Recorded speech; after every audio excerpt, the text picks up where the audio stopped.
Alors j'ai pris le sentier des chèvres qui conduisait jusqu'à la porcherie d'Eumée, mon camarade d'enfance, Eumée que je considérais comme mon petit frère. Quand je l'ai vu, quelle joie de voir qu'il avait le sens de l'hospitalité, quelle joie de voir qu'il m'était resté fidèle. Et puis, pendant toutes ces années-là, il avait fait prospérer le troupeau de porcs que je lui avais fait confier, même si chaque jour il fallait qu'il envoie une de ses plus grasses bêtes pour le festin des prétendants. J'ai eu beaucoup de mal à ne pas lui dévoiler qui j'étais, mais j'ai obéi au conseil de la déesse Athéna. Et c'est chez Eumée que j'ai rencontré pour la première fois mon fils Télémaque. Oh, j'ai profité du fait que Eumée s'était éloigné avec son troupeau de porcs pour me faire reconnaître. Imaginez la joie d'un père qui pour la première fois découvre son fils. Oh, je l'avais connu quand il était bébé et maintenant je voyais un bel adolescent qui avait une tête de plus que moi. Mais imaginez la joie de mon fils Télémaque quand pour la première fois il peut voir son père dont il avait tant entendu parler. Et là avec Télémaque, nous avons établi un plan pour exercer notre vengeance. Télémaque est reparti à la ville et moi je suis resté le soir couché chez Eumée pour profiter de son hospitalité. Nous avons longuement conversé et une fois encore je lui ai raconté des aventures invraisemblables. J'avais comme ça le don de mélanger le réel et l'imaginaire. J'étais vraiment un menteur, comme les conteurs. Le lendemain, j'ai suivi Eumée sur le sentier des chèvres. Il m'a conduit jusqu'à l'entrée de mon manoir. Et là, mes yeux se sont portés sur un chien qui gisait sur un tas de fumier. Il était vieux. Dès mon approche, ce chien a dressé les oreilles, il s'est péniblement levé sur ses pattes, et j'ai vu dans ses yeux tant de tristesse, mais il y a tant de joie. Il a poussé un long gémissement et il s'est affaissé sur le fumier, mort. C'était mon chien Argos. Il avait attendu 20 ans le retour de son maître pour mourir. J'ai détourné la tête pour que Eumée ne me voie point pleurer. Je suis entré dans la grande salle. Là, les prétendants étaient en train de festoyer, de harceler mon épouse. Dès qu'ils m'ont vu, cela a été des railleries. Il y en a même un qui m'a jeté un tabouret. J'ai reçu de leur part toutes les humiliations que peut recevoir un pauvre mendiant qui vient simplement demander l'aumône. Et là, j'avais de la peine à contenir la violence qui montait en moi, le désir d'en finir une bonne fois pour toutes avec eux.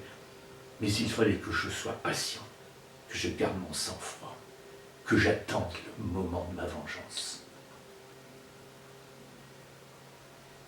Il y en a une seule qui a failli me trahir. C'est ma nourrice Euryclée. Alors que Pénélope, croyant avoir affaire à un mendiant, a respecté les lois d'hospitalité et a demandé à Euryclée de venir me laver les pieds, au moment où elle a vu la cicatrice sur ma cuisse, remplie d'une joie soudaine, elle m'a regardé et elle a voulu crier mon nom.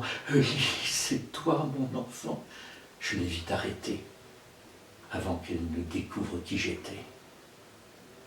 Il n'était pas temps encore. Mais comment exercer ma vengeance? Et une fois encore, c'est Athéna qui est venue à mon aide. Sous quelle apparence s'est-elle approchée de Pénélope? En tout cas, elle lui a suggéré de proposer aux prétendants une épreuve de tir à l'arc. J'étais là dans la salle, au milieu des prétendants, quand Pénélope est apparue en haut des escaliers. Et elle leur a dit: « Je suis décidée à épouser l'un d'entre vous, mais je choisirai celui qui sera capable de tendre l'arc d'Ulysse. J'ai beaucoup admiré la ruse de mon épouse, son intelligence.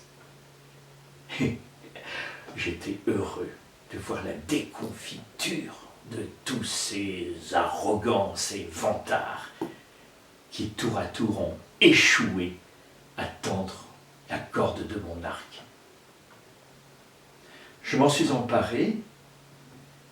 Télémaque venait de me le tendre, malgré les protestations de tous les prétendants. J'ai mis la flèche sur la corde, et là j'ai vu la stupeur de tous les prétendants quand ils ont vu qu'avec facilité, je tendais la corde de l'arc. Mais la flèche, au lieu de partir droit vers les trous des 12 haches alignées, est allée se ficher dans la poitrine d'Antinos, le plus orgueilleux d'entre eux. Il est tombé tel un arbre déraciné. Tous les prétendants se sont mis à crier, à se précipiter vers les sorties que nous avions barricadées. Et là, à 4, moi, Eumée, Télémaque, Philoétios, nous avons commencé un horrible massacre. Les flèches se sont mises à voler, les épées se sont entrechoquées, coups de poing, hurlements. Et derrière les murs, les servantes infidèles gémissaient en entendant les râles de leurs amants qui tombaient les uns après les autres. Que de sang, une boucherie. Et puis, un grand silence est tombé sur le manoir, un silence de mort. Et peu à peu, on a entendu des murmures qui se sont élevés, qui se sont devenus des cris, cris de joie. Ulysse est de retour, Ulysse est de retour, Ulysse est de retour. Là, ils étaient tous à m'entourer. Il y avait Eumée, il y avait Philoétios, il y avait Télémaque, mon fils. Euryclée est monté dans la chambre de Pénélope, qui avait tout entendu, mais était resté terré dans son coin. Et Euryclée lui a dit, « Maîtresse, maîtresse, Ulysse est de retour, votre époux en a terminé avec tous ces prétendants qui vous ont harcelé pendant tant d'années. » Mais Pénélope a été difficile à convaincre. Tant d'étrangers, ces dernières années, avaient essayé de la tromper, qu'elle ne voulait pas croire que c'était bien moi qui étais là. Même quand je lui ai montré la cicatrice sur ma cuisse, là encore, elle n'a pas été convaincue.